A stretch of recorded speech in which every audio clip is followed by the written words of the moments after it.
Dinner for shoes, please. Hello, welcome to Dinner for Shoes. This is another episode, a very special episode because it's all about women empowerment, all about women business leaders, business owners. Sorry, there was a piece of dust. I know I didn't say what I was doing, but there was dust. I just had to move it away. Nick is in the room with me, so he's just watching me right now, which is super awkward. Anyway, we are celebrating Women's History Month by spotlighting some of our favorite women-owned brands, women-owned businesses. These women, I have 3 different women on today, all of whom do very different things. But the one thing that ties them together is they're all super hardworking. They all have a lot of passion, and they all care a lot about their employers as well, which I think is very important when you are a business owner. I do care about my employers too. Kit and Trish, I take very good care of. I make sure that they are well fed before each episode so they have enough energy to meet all their cues, and clearly it didn't work this morning because they are nowhere to be found. No, Kit is very comfortably over in her hammock, and Trish is a little more active right now, so hopefully she'll come on set and say hello. So I am so excited because the last episode, we did not eat anything. I was hungry the last episode. This episode, luckily, we have some food, and it actually ties in to one of the guests that I have on and what she does. Spoiler alert, it's Hoboken Girl. No, it's actually Jen, who is the founder of LÄO Girl. Trish, come up. Now, let's talk about the outfit behind the shoes themselves, and then we can get into my interviews. You'll learn a lot today, and we will also sample my food. Okay, so what am I wearing? Well, first of all, I wanted to wear women-owned brands today, and each of the pieces that I'm wearing is sentimental in some way because of women, right? So let's start with the shoe. So this is a shoe by Vagabond. They are a shoe brand that was started as just a men's shoe company, actually. They're a sustainable shoe brand, so they really care about the materials that they use. And they eventually ventured into women's footwear, which is really where it's at, as we know. So that's just really cool.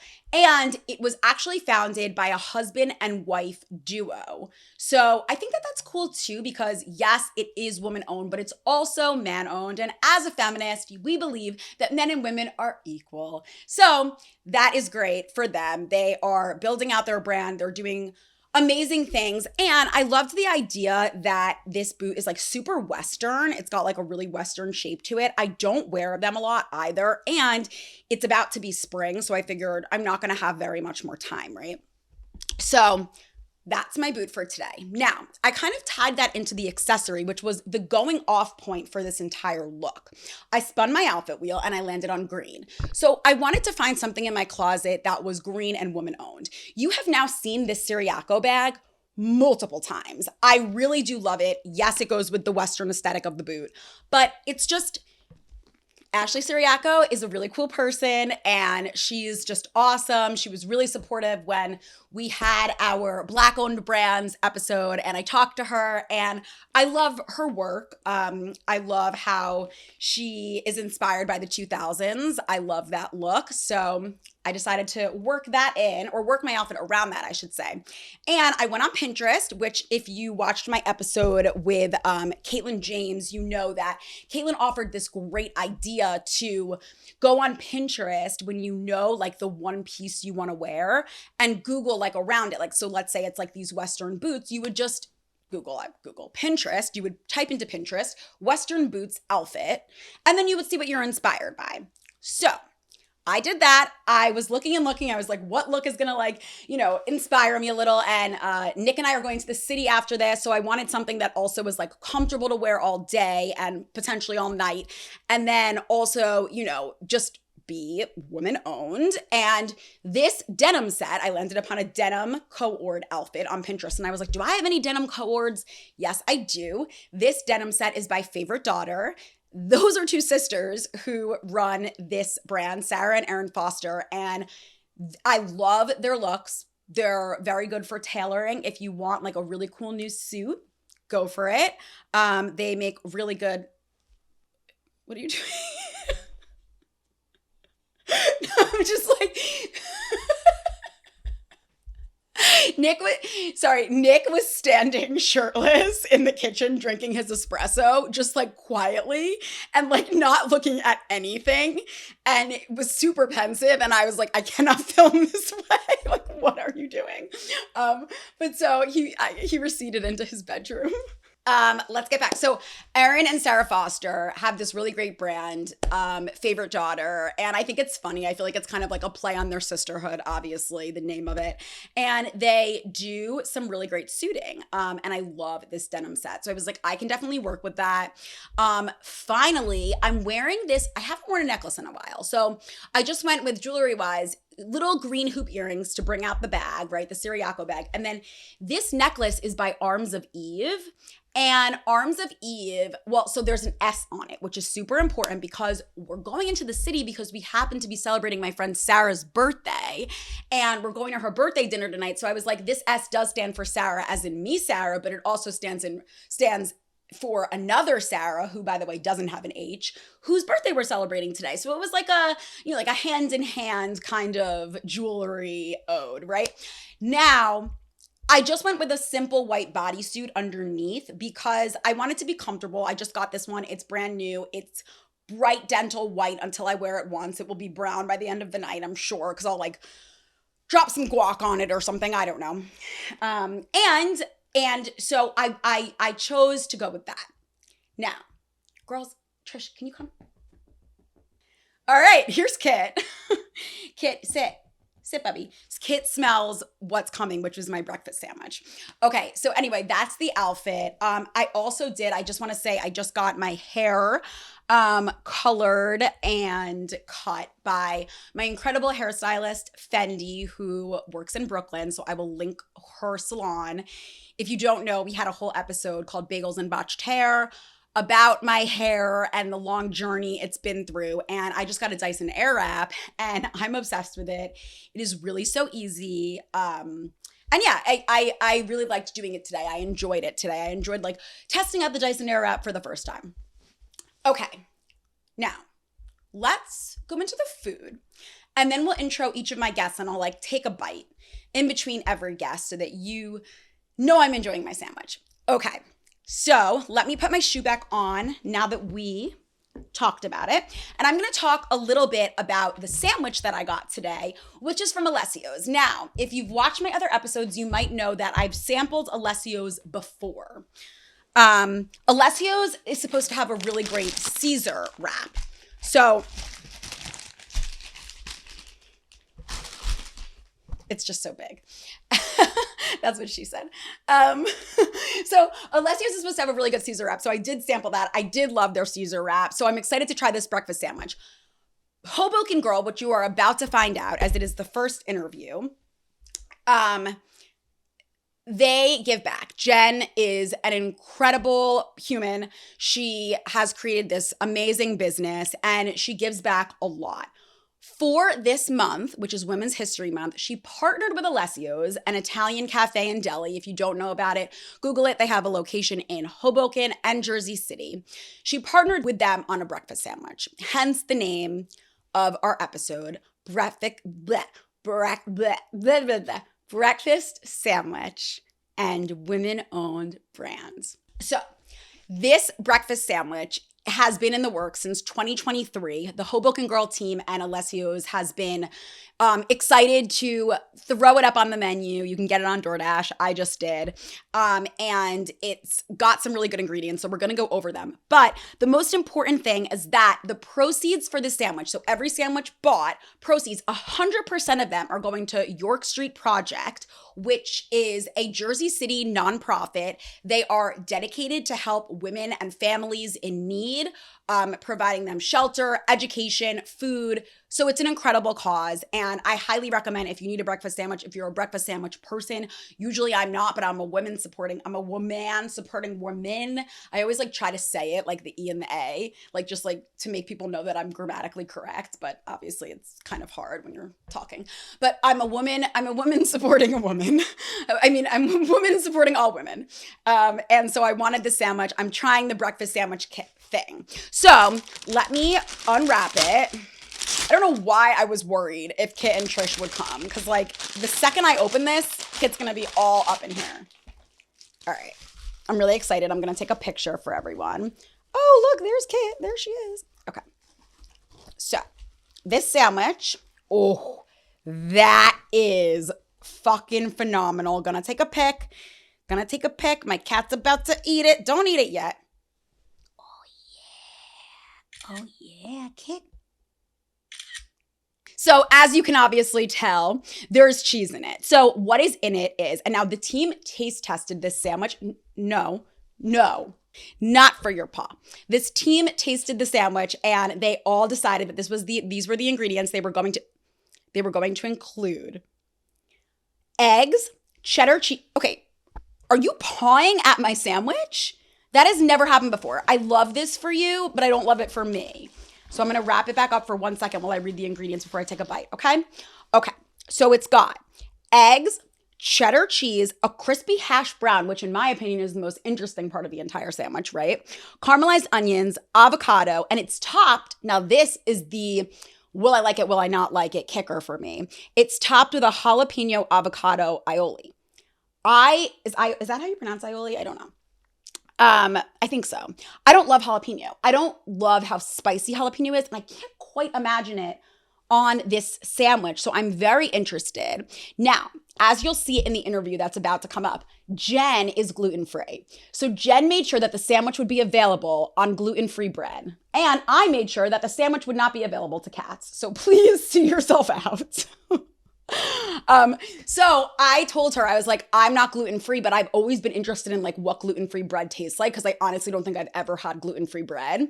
So I was like, I'm going to get it on the gluten-free bread. I'm going to get this sandwich exactly the way Jen gets it. So that's what I did. We're going to take a bite. I see a little bit of the hash brown kind of like coming out of the side, which I really am a fan of. Oh my God, that's really good. The hash brown, okay. The thing is, I don't really taste the jalapeno too much. There's a caramelized onion. Okay, I need some water. Go get me water. That is so good. Very good. Here's what I'm going to say about it, okay? The jalapeno aioli that I was worried about is not overwhelming. It's not. I can handle this. I'm not dying, whatever. The hash brown makes it incredible and makes the taste what it is. However, I would recommend getting this sandwich at Alessio's, because if you let it sit in the tinfoil and I would say maybe this was sitting for 20 minutes, but still, if you let it sit in the tinfoil for that long, you will notice a bit of a sogginess coming from the potato that then kind of seeps into the bread. It doesn't bother me, but if you are the type of person who loves a crispy sandwich, you may not love that. Now, I will also say that what would help is not getting it on the gluten-free bread, or potentially making sure the gluten-free bread is toasted. I think I would like to try this on the sourdough next time, like pressed. So it's all coming together a little bit more, because this one isn't toasted, but the caramelized onions really make it. I love the use of the avocado, and the egg is great too. And you know what? I already had eggs this morning. Okay. I already had eggs this morning. Nick made me eggs this morning.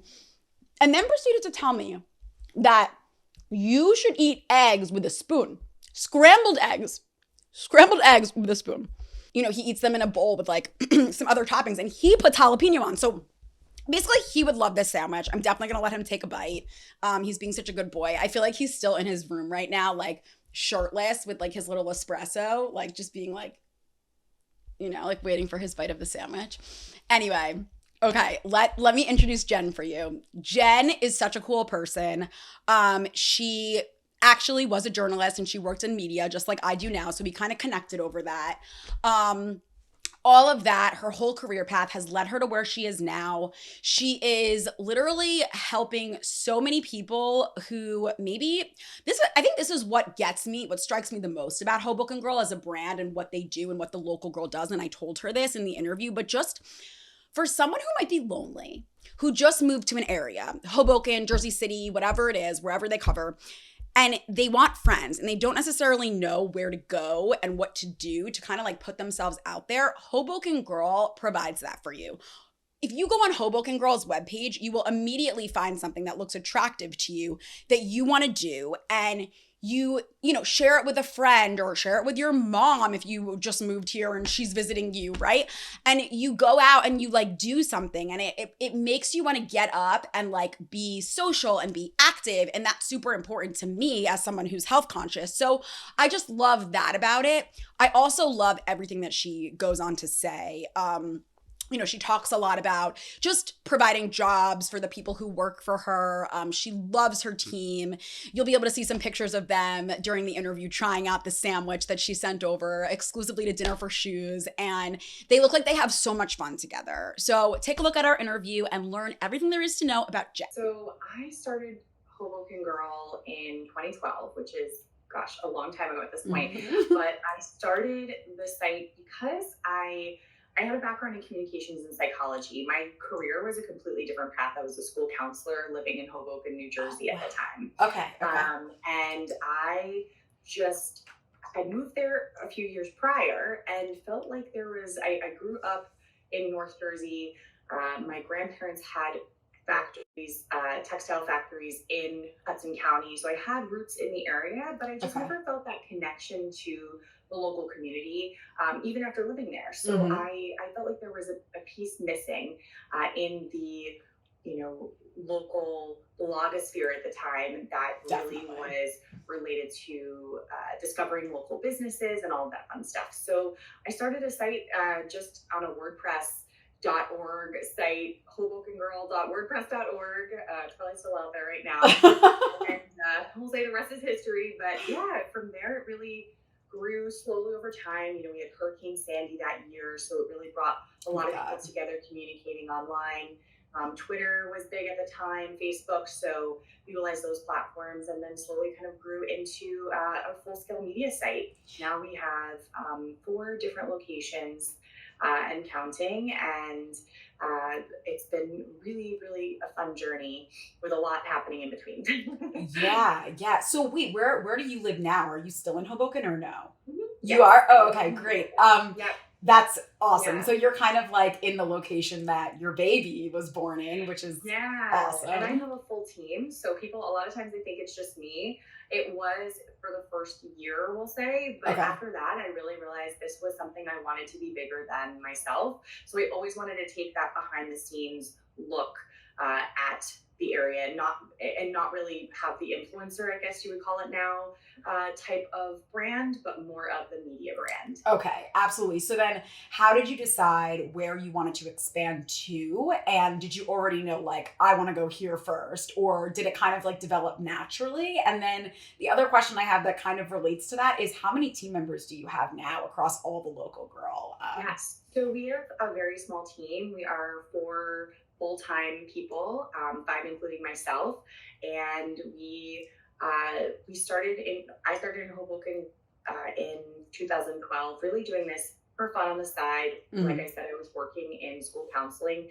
I didn't take it full-time till after I had switched careers. I worked at Condé Nast for from 2015 to 17, and then in 17 I decided I want to take this full-time. So then once I did that, I really felt like, okay, now I have to build and really see if we can expand this.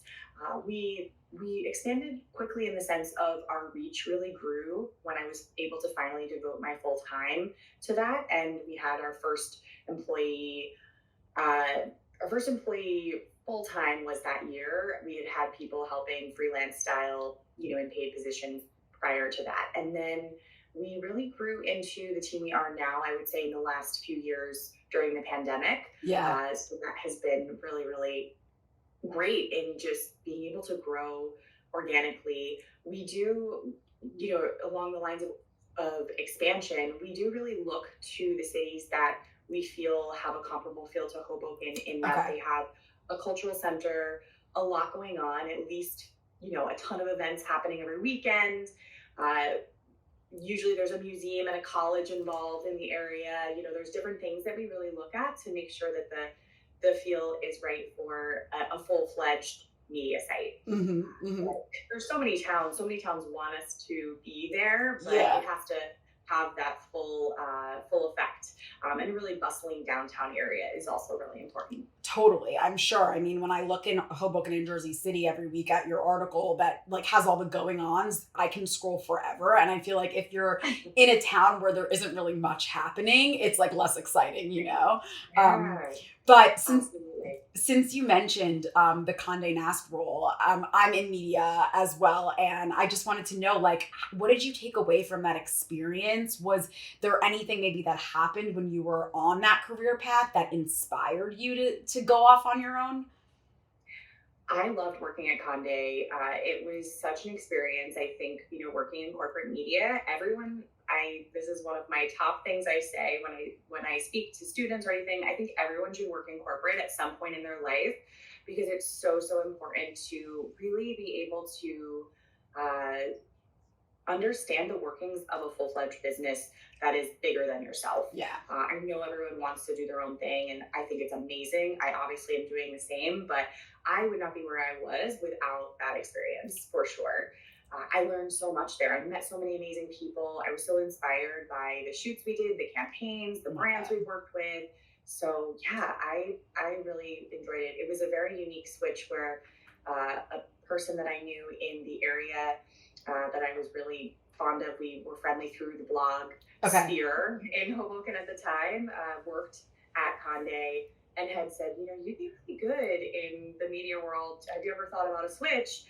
I said, I've always thought about a switch. I started a newspaper, a townwide newspaper when I was in 8th grade, and loved that whole just writing and sharing knowledge and content atmosphere. And of course, it only lasted a few issues as an 8th grader, but it was really fun. And I always think about it. It's something that it kind of foreshadowed what I was doing now. So yeah. Totally. A few months later, switching careers.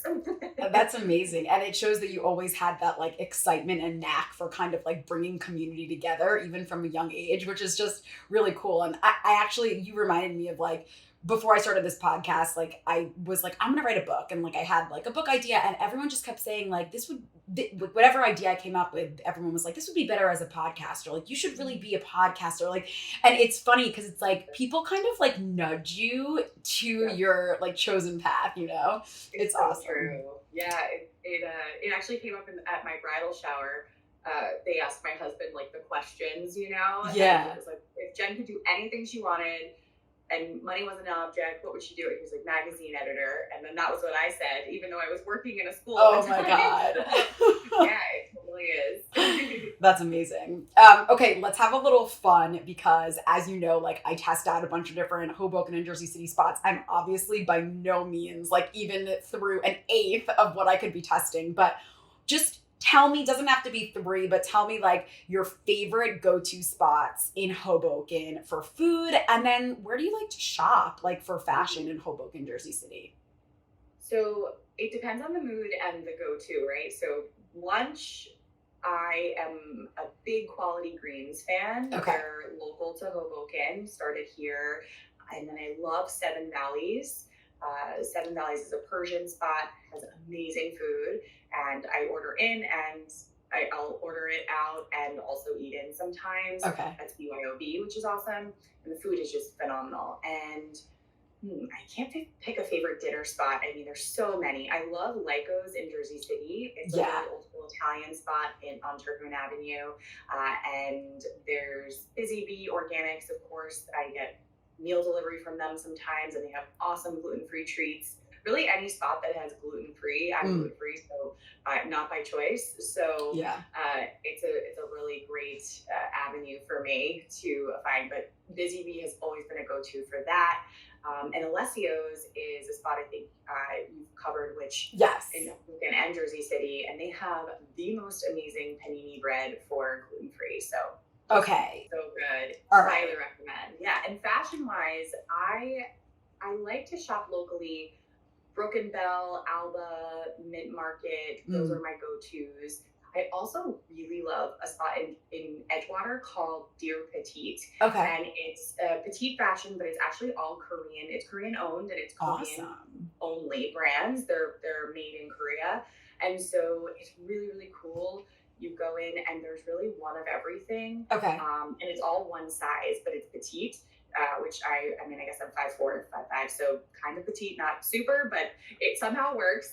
They have a lot of like short cropped type of stuff, so it's fun.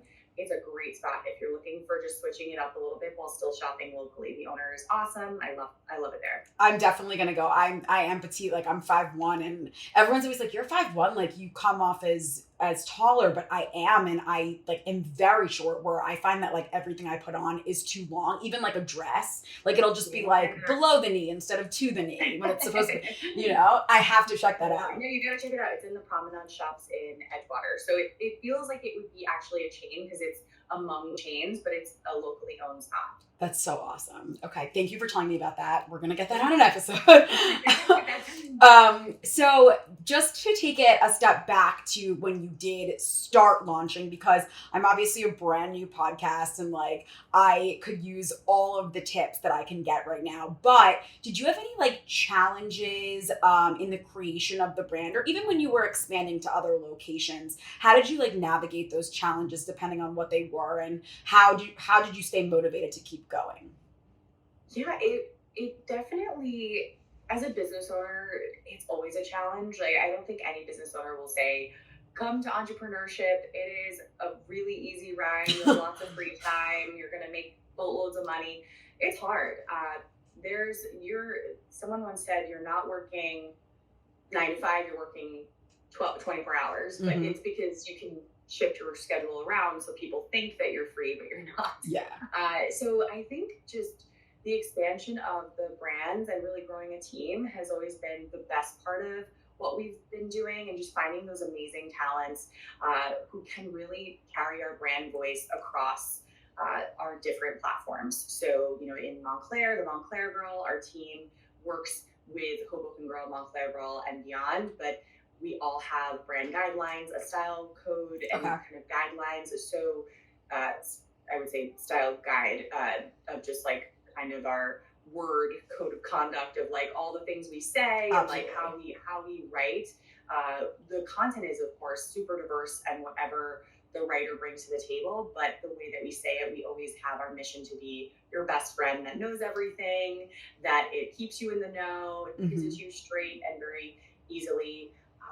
But you know, all of that took a lot of time. Yeah. So we think that people want to do everything at once with entrepreneurship. You want to just start your social media, do all these things, grow, expand your team, all these things. And it takes time. It really isn't a quick fix. And if you're looking for that, it's probably not the road for you, because you are going to be in it for a long time and growing and creating and shifting gears. So I think the biggest thing is for me was just not having the ability to do everything at once. Yeah. So I really just worked on each thing step by step. You really have to take it and be consistent in what you do. That definitely makes sense. And I'll definitely give you a compliment in that I feel like it's almost impossible what you guys do. I feel that no matter what local girl site I'm reading or article I'm reading, all the information is like very quickly digestible, but it also does act like your best friend. And it's not like, it doesn't go on and on and on. It's like very easy to read. You can read an article in like a second, you get the information, and then like you move on. Thank you. That's really the goal. That's always been kind of almost the bulleted version of it, but not too short or like just a social media post. We always wanted our website to be the place that people get the true story, because that's my background in media. Yeah. But the social media art is the portal to get there, to grow the community, all of that good stuff. So that makes me so happy to hear. Yeah, for sure. Okay, let's talk a little bit about what's to come. I know that you have some exciting Women's History Month updates. So let's talk through those. And then you can also go on just to say like what you, I guess, long-term predict for the local girl. Sure. So Women's History Month is always so exciting for us. Of course, you feel like every month and day is Women's History Day and month, but we love to partner up with local businesses throughout the year in different initiatives. I started Hoboken Girl Helps, which was in 2017 when I quit my full-time job to start this full-time. It was basically a volunteer organization on the side of Hoboken Girl, which connected local readers to volunteer opportunities. So we've done to date over $25,000 raised for charity through different initiatives. And, we do so much in the community that for Women's History Month, we of course like to specifically pick a nonprofit that really helps a local group of people. For this month, we have chosen York Street Project, which is really dedicated to helping with poverty and homelessness, for the unhoused in the Jersey City, Hoboken area. Amazing. And they have one section which is called St. Mary's, and it's actually a home where people are able to live while they're potentially rent insecure, food insecure, and working to take steps to have their own place. So we've partnered with Alessio's, which is the local Italian eatery in Hoboken and Jersey City, and we're doing a Hoboken Girl collaboration sandwich, which is super exciting. And with that, it will be available for purchase at either location. We're not taking any cut of any profit or anything like that. It's more being all of our proceeds are donated to the York Street Project. So really, really great sandwich for a cause. We taste tested a bunch of sandwiches. Oh my God. And, really worked hard to figure out what would be great. Let's just say it's so good. It has some hash browns in it and some very unique aioli. So very exciting. And there's a gluten-free option, and it can be vegetarian. So it is vegetarian. It actually can be dairy-free, sorry. And then, so we're doing that all month of March. And then we also have our Women's and Entrepreneur Networking Group, which is March 14th. And that is just all women entrepreneurs, brick and mortar, online, getting together. We do it a few times a year at LؙOLAO Studio in Hoboken.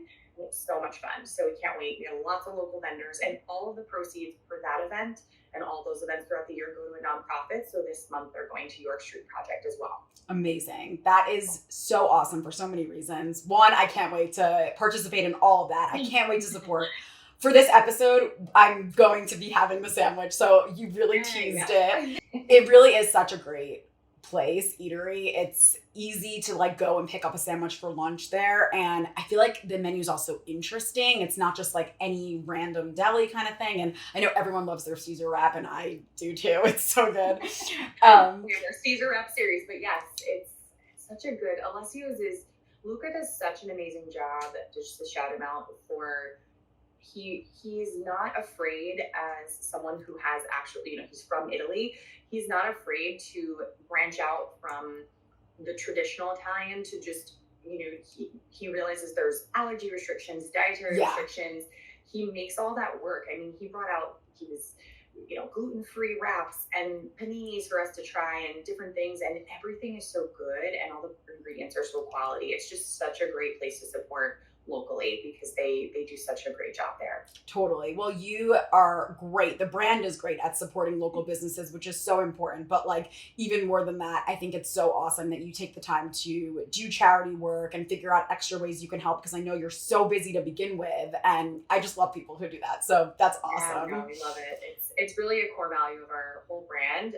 Every year we do a ton of initiatives with local businesses that incorporate a charity component, and we also have all of our events, anything that we do, we donate a portion, if not all of the proceeds, to charity, because, media is kind of where we are, running a business, but this is the way that we can give back and connect to our communities. So, Totally. I hope you enjoyed our conversation. Jen and I obviously really hit it off and we connected on a lot of levels. And I'm just super excited that I was able to try the sandwich that she and her team kind of brought to life. And on that note, I'll take another bite because I'm going to be done with the sandwich by the time Nick can take a bite. He's going to be like, where's my sandwich? Every time I take a bite, though, I like it more and more. And I will say that I'm not normally a cheddar cheese girl. I normally like a Swiss cheese or something like that. This really works on the sandwich. It's so good. Okay, take a look at my interview with Marion Parke. Marion Parke is a podiatrist, which I think I have like a sentimental like feeling towards knowing that she's a podiatrist. And I remember going to one of her first ever previews. So she does shoes, by the way. I remember going to one of her first ever fashion previews when I just was making it into the industry early on. And I think I was like still nervous to go to fashion events at that time because like I was new to the industry and I didn't really know what I was doing. And I went in after work and I found out that she was like a podiatrist and my uncle's a podiatrist. And my uncle is the one who like got me into running. So there's like this sentimental place I have in my heart for someone who's a podiatrist. And so I was like feeling extra bold that day. And I remember like going up to her and approaching her and just being like, my uncle's a podiatrist. I'm suffering from plantar fasciitis right now. Like, tell me about your shoes. And honestly, that is what our conversation ended up being just like 10 years later. So it was really nice to reconnect with her. And she's awesome. I really love what she said about, again, this kind of goes back to something that Jen said too, but just providing jobs for so many women. Right now, as this episode is being recorded, everyone who works for her is a woman. So it's a woman-run business right now, and she loves that. She loves how many jobs she's providing. And of course, with the background in podiatry, she's making sure that her shoes are extremely comfortable and supportive. And it's less that they feel like and you'll hear her talk about this, but it's less that they feel like a slipper or a sneaker. They're still a heel. They're still a sophisticated, stylish, luxury-looking shoe.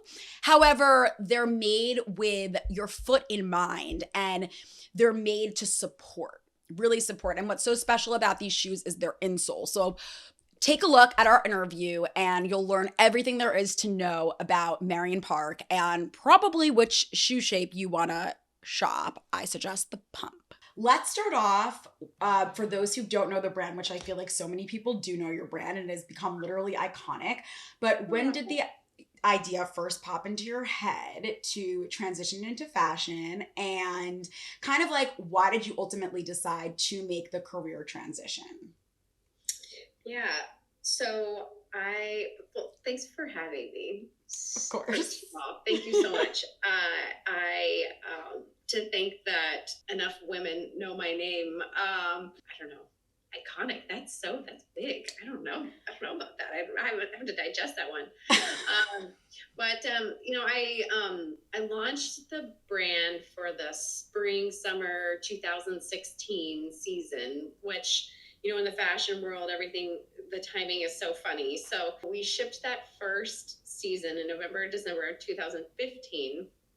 And I was starting the brand, doing the first months of, R&D and traveling to Italy, production, then traveling to New York, showing the first samples to buyers for about a year. And then I would say about a year and a half later is when I decided I couldn't do either the shoe business or my foot and ankle surgical practice part-time. It really, I needed to choose. And for you to even say that, enough women know the name, that really, it feels so good because, I said if I could help as many women with my shoe brand, as I, helped in surgery, then that's a win. And I think there's opportunity to help far more women with my shoe brand than I could ever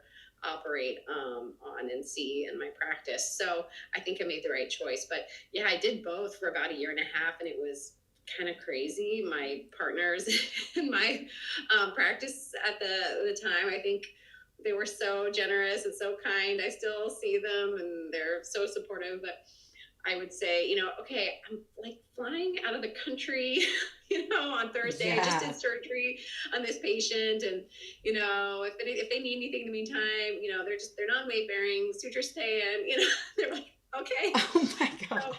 So, I did it for a long time, but it was not sustainable. So I don't think I really realized that there was such a big overlap. And I think that just goes to show like how women always are like, okay, we can multitask. Like I'm the same way. I'm always like, I could do this and this at the same time. And it's two like huge ventures, And I think that the brand is like iconic to me because I still remember being at definitely one of like your first marketing appointments back when I was at Pop Sugar. And it was around the time that actually I had really bad plantar fasciitis because I'm a runner. And I was just like this is kind of going into my next question, but I love heels. I love the look of them, but my foot is it's an ugly runner's foot. And I have trouble wearing heels. So for someone who like might be like me, or maybe they just have never really found heels comfortable, what's like a good starter tip that you have? Of course, like wearing your shoes would be a great starting tip. But what's special about the silhouette that you think helps really? Well, first of all, I totally remember talking about plantar fasciitis in your feet. Yeah, well, I mean, I always want to be quick to say to women that our shoes are not therapeutic. They are not for problem feet. If if you have a bunion and you need wider shoes, if you have hammer toes and need a deeper toe box, we are not the brand for you. We make all of our shoes based on average, quote unquote normal feet. And if anyone's coming to our brand thinking, comparing the shoes to sneakers, they're going to be disappointed. Right. So what's important to do is to really compare within the category of dress shoes. And what really at the core separates the brand from other brands in the category is the insole. So it's twice patented, and what is really special about it is that it is invisible. It's invisibly integrated into every design in the collection, from like flat sandals and loafers to stilettos and boots. Every style has it, and it is wrapped in the same material as the uppers. Right. It's, just blends seamlessly with the rest of the shoe. But it's very low profile. It's not really heavy. It's not really thick. So that was really the idea, was that, the shoe didn't have to be extra wide, extra deep. What it really needs to do is impart stability and structure, so that you're not slipping around in the shoe. That is the number one cause of discomfort in shoes. It's slippage. So what my insole does is, it secures the foot so it's not sliding down into the toe box. There's a sculpting and molding to the insole that increases surface area, so you're redistributing your weight. You're not focusing all that pressure on the forefoot. So that's really the key. And if someone was, wanting to try the brand for the first time, I think our pumps are a really great place to start. I think they're a great value when you look at the price out there, the quality, the craftsmanship, the insole, and really everything that comes with it. I think is a great place to start. We are releasing our 70 millimeter heel height in the pump as our kind of top seller, heel height wise in the pumps. So that would be my recommendation. Plus, it's a great, wardrobe staple. You can wear it for years, and you kind of can't go wrong with a classic pump, I think. Totally. When you were talking about this just now, it made me think, and this is like potentially a total myth. No one has ever debunked it for me, but I feel like I've heard people say, like, if you're like a new heel wearer, you should either go, like, I don't know if it was down a size or up a size, like wear your heels too small or wear them too big. Is there any like truth to that, or should we always be taking our true size? I think you and I might have seen the same article. I saw that like a year ago, and it was something like Meghan Markle. Someone had like it was a Meghan Markle's like shoe where she was just swimming in it, and I was like, oh my god, no. Okay. No.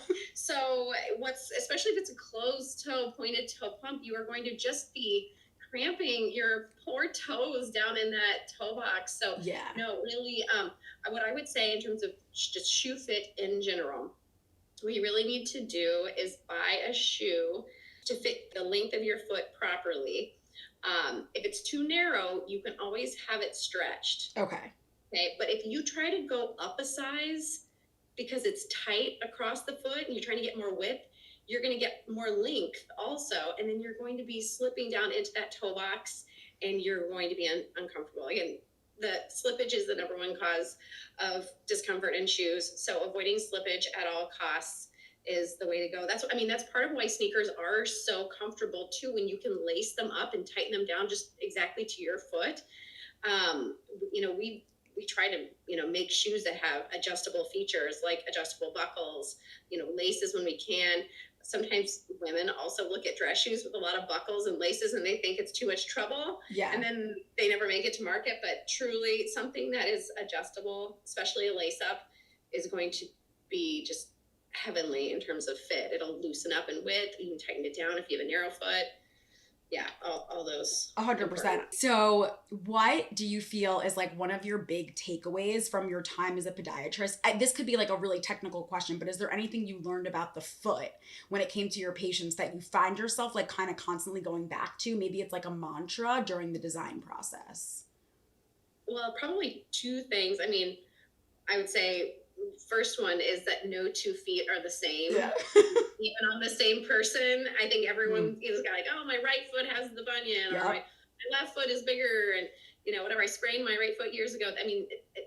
Just there are no 2 feet are the same, even on the same person. And even as we try to look for like the perfect size 7 model, it sort of doesn't exist because there will be something with their toes are short, their arch is high, their heel is narrow. Fill in the blank. So that's something that's sort of an adage I refer to a lot. But the other thing, it's why I started the brand and invented the insole is really how much a woman's foot in a high heel resembles a person's foot who has naturally high arches. And do you have high arches? I can't remember. I don't have high. I have an arch, but it's pretty like subtle. It's not crazy. I just have that like really big bunion on my right foot, which I feel like makes it feel wide. At least the right one specifically. Yeah, well, no, a bunion makes the forefoot wider. It does. You need more width in a shoe for it. But people with naturally high arches, as you can imagine, every sort of foot type, and when we say foot type, it's really based around arch height. So you have like a low arch or high arch. Everybody else, there's kind of a spectrum, but everyone's kind of in between somewhere, that the high and low. But people with high arches have certain problems. People with low arches have certain problems. Yeah. But the kind of the theme that people with naturally high arches have, they tend to have like a rigid, fixed foot. Obviously, the arch is high. They tend to walk on the lateral side or the outside of their foot. They are often prone to ankle sprains. Because of that. They tend to focus their weight on 3 areas. It's this is really sciencey and nerdy. The head of the first metatarsal, the head of the 5th metatarsal, and the heel. Okay. So they tend to develop pain, a lot of times calluses in that area, those areas. So as I'm, saying all these things, you're like, oh yeah, gosh, when you're wearing a high heel, you do feel really unstable. You tend to twist your ankle. Yeah. A woman can name like the 3 areas that are really sore and painful after wearing a high heel for an extended period of time. People with high arches have a tight calf muscle complex, the gastrosoleal complex. That also happens when you wear high heels for a long time. You're shortening that calf muscle complex. So that's something that I talk about a lot too, sort of why I started the brand in the first place and how I came up with the construction of our insole. That's incredible. You know so much. It's like, it's so obvious. It's crazy. Cause I feel like that is what makes your brand different to me is there's literally no one else in the industry who like has this amount of knowledge going into their shoes. Are there any trends that like we just talked about, like the Meghan Markle thing, but that's not really a trend. Any trends that you see in footwear that you're just like, no, like that is not good for the foot? Well, it's not a trend, but I mean, flip-flops drive me insane. Okay. There's just no structure to them. If anyone has ever had plantar fasciitis, like run from the traditional flip-flop, because you will exacerbate the problem. It will come back. Their flip-flops really should only be worn like to and from the nail salon. Like that's it. Maybe if you're walking like in your hotel room, like to the beach, purely for protection. Otherwise, when I see people walking around in those, it drives me sort of insane. But no, I mean, I love shoes. I love footwear. I mean, it's all, even the weird stuff that's confusing. I'm like, I don't know, kind of into it. I don't know if I'd wear it, but I think it's sort of cool, and I love it all. I love that. Okay, so let's talk from an aesthetic perspective, or just basically like a quality perspective. What do you feel you want your customer to take away when they either come across your website or they see your shoes in person? Like, what do you want to convey to your customer? I hope our customer sees the value proposition. Why, I wish that we didn't have to charge as much as we do for my shoes. I wish they could be less, but at the same time, I hope that the, woman who comes to our website says, oh, yes, I get it. It's a small emerging brand. There is this value. And what they're delivering and delivering it tastefully. I think that is also something I hope we're communicating that well, and everything we do, from our customer service to our website and the product itself. Of course, we really want to show that we have a unique and elevated taste level with this concept, because I think that was something that was missing with this idea too. And even when we reach out to, potential wholesale buyers who aren't familiar with the brand, I think that maybe they haven't gotten it yet. Yeah. Maybe they're familiar with like a shoe being more comfortable and sort of in the conventional sense, that it's like kind of frumpy, not cool. There's not a fashion element to it. So that's what I also hope we communicate. Yeah. I think that you definitely do. I think like the website as well. Yeah, for sure. Thank you. So because it is Women's History Month and we're having you on for that reason, or specifically just because we're excited about, women-owned brands, what does it mean to you to be like a woman leader? Honestly, you are in the luxury footwear business right now, and kind of like just for judging from how long you've been in the industry, what do you hope to see more of during your time in the industry? Yeah, well, I am really proud to be, in our business. It's female founded, female led, female managed. All of our employees at the moment are female, and so I think that that's really unique and worth supporting too.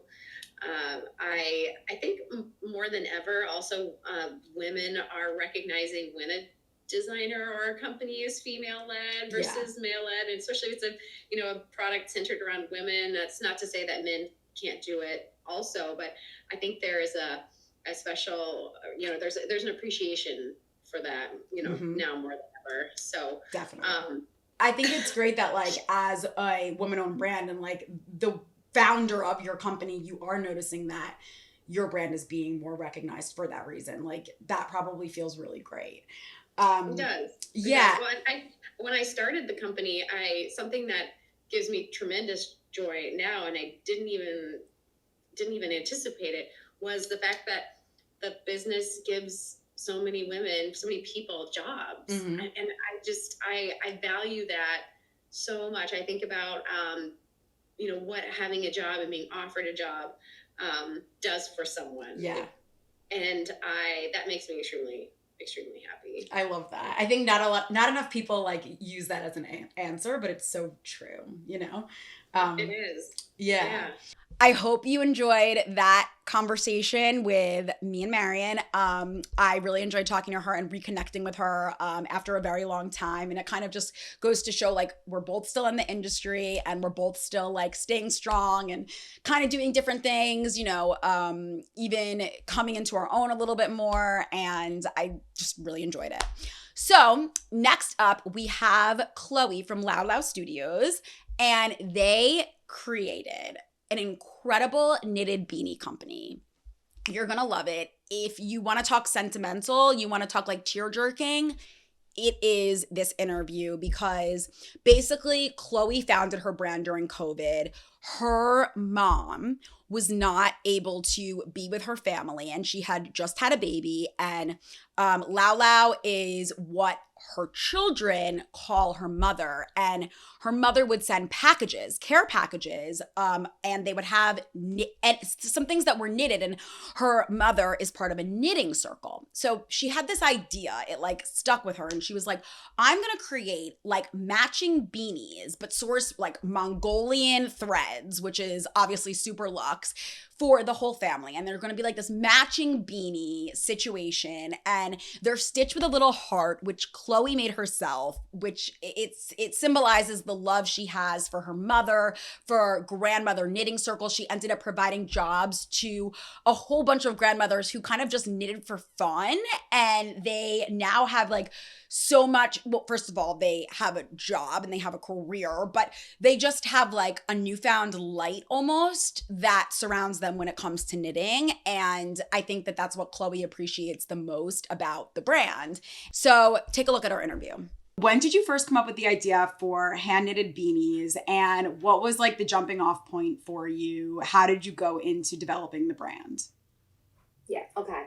So I had my first baby during the early part of the pandemic, and my mom was separated from all of us and her firstborn grandchild. So her love language to us was to send us packages after packages of these beautifully knitted sweaters and little beanies. They're tiny, incredibly cute.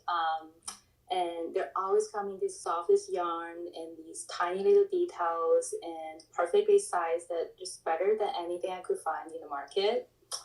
And then fast forward 2 years after getting like probably another 20 packages from her, I had my second child, and things were opened up a little more. So we were out about in the city a lot more, and we just always get stopped by people to give us compliments on our family matching beanies, like my husband, me, and my 2 kids. I love that. And I realized that as much as I loved my mom's work and how much I think it's beautiful, it's also appreciated by so many other people. And I know there's a market gap of high quality knitwear for everyone in the family, right? And then when the idea came to me that I could create something so special with my mom and potentially involve my kids in there, I couldn't stop thinking about it. I just had to make it happen. So that's when last year we launched LĽOLAO Studios. Well, first of all, that must have been so hard. I feel like I've talked to a few people who started businesses during COVID, and just like, especially the separation of your mom and when you were having children, I can't even imagine. So I love that you like took all of that emotion and your reaction from it and drove it into, you know, building this brand. It's really cool. Yeah. And of course, like the name, I know that it is literally, it's named after a maternal family member, right? So, you know, part of the reason why I wanted to have you on the podcast is because we are celebrating women-owned brands and entrepreneurs and designers in March. So what does it mean to you to be this like woman-owned brand that literally is founded on the basis of like a maternal lineage? Yeah. It's special, definitely very special. So LĽOLAO is basically what what my kids call my mom, and I have my own LĽOLAO growing up as well. So as I said earlier, the brand started from my mom. It was created to celebrate her love to me and also to my kids. Yeah. But what really special that came out of it as we're creating the brand was the empowerment that we were giving to all the other grandmothers who were also involved in our knitting circle. So they've loved this in their entire life as a passion, as a hobby. And now at their later part of their life, they turn this into a second career to them. So when I talk to them that the financial liberty they were getting from this and the personal fulfillment that was creating for them, being able to share their craftsmanship with the rest of the world in a way that we never ever imagined, I feel like that part was way beyond what we initially imagined, and it's just very motivating to us. Mm-hmm. Yeah, I love that. That's a great answer. What do you feel like I know that you said that you had this like idea, and it's very true that there's obviously not great knitwear in the fashion industry that is well made and quality and, you know, really eco-conscious in the whole production. But what has been your biggest learning about the fashion industry in general, or the clothing industry in general, since your start? So there's definitely different quality of cashmere from different brands. There's more achievable ones. There's ones that you can never afford. Mm-hmm. But what I learned most on a different take from the industry was I had the privilege, since I started, meeting a lot of young designers just like me. They're incredibly talented, and they have a very unique point of view to clothing, to fashion, to supply chain, and all those. And we all come from very different background and different career before we step into this industry and decided this is what we're gonna do now. Mm-hmm. And being able to see how hard they work and how determined they were really helped me to empower myself. Like, yes, like I have people just like me doing this, and it's so supportive as a community. Yeah. So to me, to a lot of people, like working in fashion is probably it's like so glamorous. Mm-hmm. It's the fashion show, it's the beautiful clothing and all the glamour thing, but it really isn't just that. Like there's so much work, everyone's putting the effort in. So shop small, like I know the work before, but it had never meant so much to me until I've gone through that and knowing how much work it is and knowing how much support that would mean to all the young designers out there. 100%. Yes.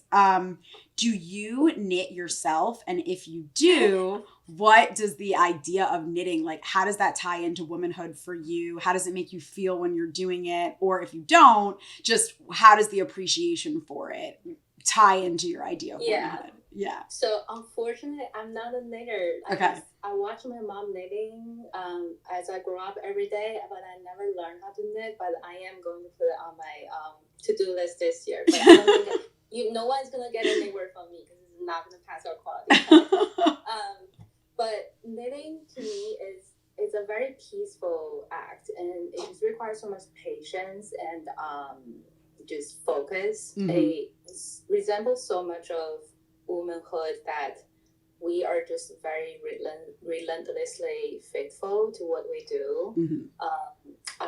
If you think of knitting as labor's act, which it is, it takes about 9 hours to knit this tiny little hat by a knitter. Wow. But I know they love it. Like as a knitter, I can see on their face, I can see when they're knitting, they love it. They have conversations, and it's a lifestyle for them. And they truly enjoy it. It's like talking about enjoy the journey and the process of being present at the moment. It's very much like a woman, very much like a mother. I think that totally counts. Like you just being around it is just as well as like you actually doing it. And you have all that experience. So it totally makes sense. And I commend you for like putting it on your to-do list and wanting to start yourself. Cause I've always like thought about it, and my best friend knits, and I've always like been like, oh, maybe that's something I'll pick up, but I haven't done it yet. So I need to put my phone down and then pick up knitting as a second thing. Yes.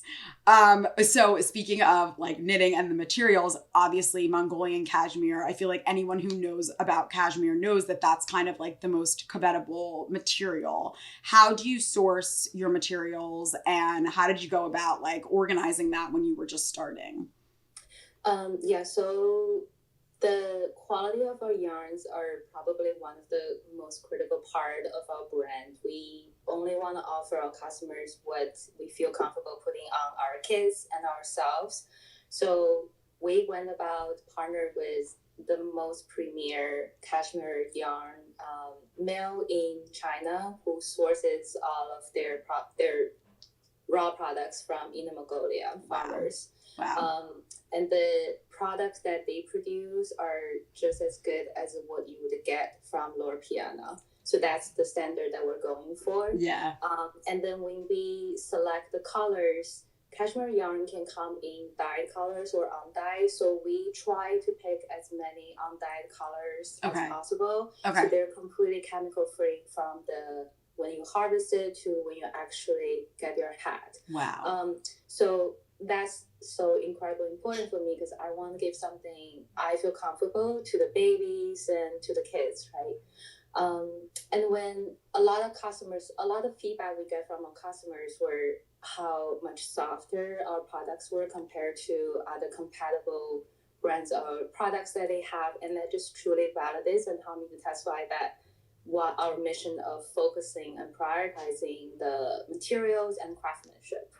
That's amazing. So then, like, when I go to your website and I see all the different neutrals, like, they are neutrals, right? They're not like bright blue or anything like that. But how do you make it so that, like, let's say I'm purchasing the cream colored one, that it is at least consistent from like beanie to beanie if you're not using those dyes? How do you like even make the color palette then?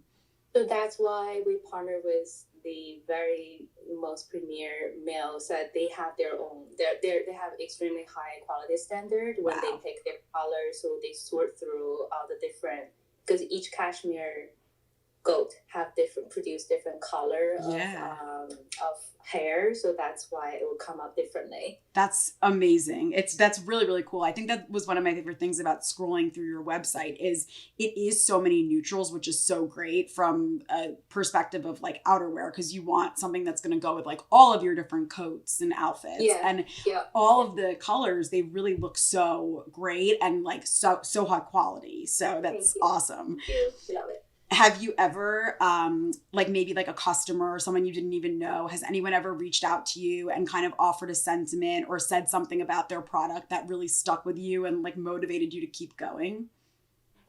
So I hear a lot of good feedback from people and I get messages from a customer.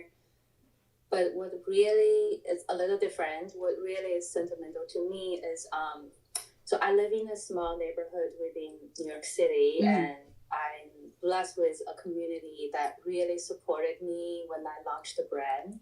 So every day this past winter, when I go out on the street, I'll see beanies popping around, kids, parents in the park on a walk to school. Wow.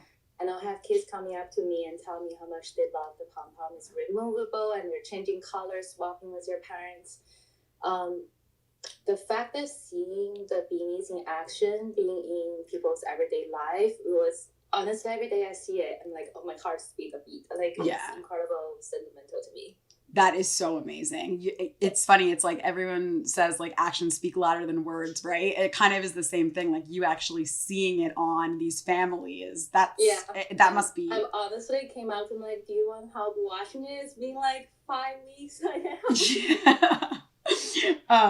Well, speaking of that, and I guess this is also another way that you know it's your beanie, is you have the little like heart stitched onto your different beanies. So how did you come up with that, and why the heart?